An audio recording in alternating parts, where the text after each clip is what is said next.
What's up guys, it's Alex, or Aussie Gamer Chick here, and today I have a little bit of a different video. So, as you guys probably know, the middle of the year, this time around the year, it usually gets pretty slow in regards to game releases, gaming news, all that sort of stuff. You know, apart from E3 and Gamescom. Gamescom I'm definitely looking forward to. But yeah, the middle of the year is definitely a slow patch for releases. So I thought maybe to break up the gaming news that I usually put out, I would release my top 5 games for the end of this year. Alright, so I had a hard time picking 5. So I picked 5 and then I had like a couple ones that I wanted to mention, but also reasons why they didn't go in the top 5. So, I'm gonna go the couple that didn't get the top 5. But I'm still really excited for. So number 1 is the Gears of War Ultimate Edition. Now it didn't make the top 5 purely because I have played it before. It's just like a remastered sort of game, but I am a huge fan of Gears of War and I am super excited to play it again, especially on the Xbox One. So yeah, I'm really excited for it, but I didn't put it in the top 5 because it's not like a new game. So my next one that didn't make the top 5 is, I had troubles picking, but I think I'm gonna go Rainbow Six Siege. It didn't make my top 5 just because I'm a little worried that the game's gonna get boring really quickly.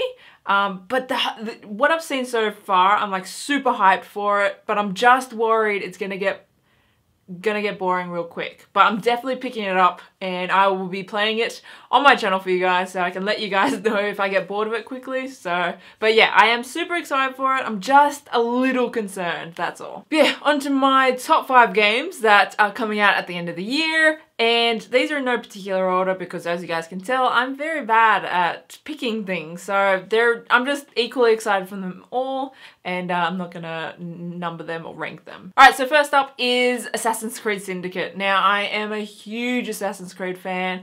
I recently tried to download Assassin's Creed Black Flag, that's the one, on my Xbox One because it's free with gold members, but it turns out my Xbox Live Gold has run out and I completely forgot, so I need to get Xbox Live Gold and then I'm going to re-download that and play it again because I loved Black Flag. Anyway, getting off the point, Assassin's Creed Syndicate, I love the era that it's in. I'm loving London. It looks so gritty and I really like the idea of the rooks as well, but the one thing that I am most excited for is to play as Evie. I cannot wait to play as Evie. I think that's going to be a lot of fun. I'm kind of sad that you won't be able to play her as like the majority of the game. It's only, you know, a small portion of it, but I am still excited to play as her. But yeah, Assassin's Creed Syndicate is in my top 5. Next on my top 5 is Halo 5.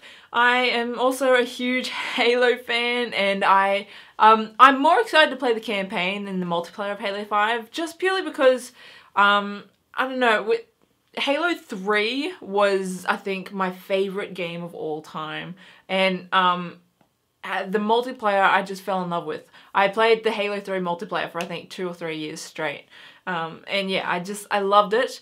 But since then, for me personally, the Halo multiplayers have not been as engaging with me. So I don't know, my hype for the Halo multiplayer has slowly gone down, but I am a huge fan of the Halo series and I'm very excited to see where they take the campaign. But yeah, so I'm definitely very excited for Halo 5. So next on my list is Call of Duty Black Ops 3. Now again, this is a sequel and I'm a fan of the Call of Duty series. I have to admit though, the last couple Call of Duties have not been my favourite, that's for sure. But the reason why I'm excited for this year's Call of Duty, and I feel like it's probably my last ditch effort for Call of Duty, is because it's Treyarch and because it's a Black Ops game. I thoroughly enjoyed Black Ops 2. I had so much fun with that game. I think that was the last Call of Duty game that I had so much fun with. Like, from that point, it sort of went down since Black Ops 2. So I'm very excited for a Black Ops 3 and hopefully they can pick it back up. Hopefully Treyarch can save it for me. And I'm very curious to see how they're doing their zombies because it looks completely different. Well, not completely different, but they've definitely added some new things to it, and for me, it can go either way. It can either be really great or really terrible and I'll never play zombies again. But yeah, I'm excited because it's a Black Ops game And yeah, so that's why it's in my top 5. Next on my top 5 list is Rise of the Tomb Raider. I love the Tomb Raider game. That was, I played it on the 360, I believe. I think they released it on the Xbox One and the PS4 as well, but I believe I played it on the 360. But I thought the game was absolutely gorgeous. I just really enjoyed the Tomb Raider game. And what I've seen, like the previews and stuff that they've shown us of Rise of the Tomb Raider, it again looks stunning. And yeah, I'm just excited for it. I was not disappointed at all by the last game, so that's why I'm very much excited for this one. And last but definitely not least is Star Wars Battlefront. I am really looking forward to this. I am not like a big Star Wars game fan. Well, it's not like I don't like the games. I just have not really played any of them. I don't know why. It's just I've never picked them up. I don't know. I suppose I place other games higher, but this one really has caught my attention.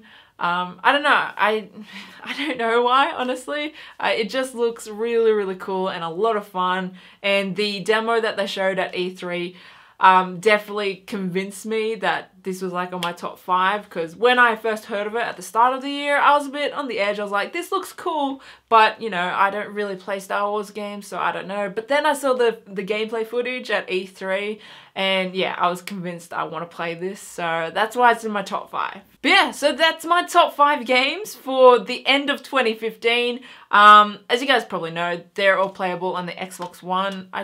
Some of them, Halo is Xbox exclusive, so is Gears of War, and that's purely because I just have an Xbox One. I really do want to get a PlayStation 4, but I feel like I'm not going to get one until maybe Christmas time or maybe next year.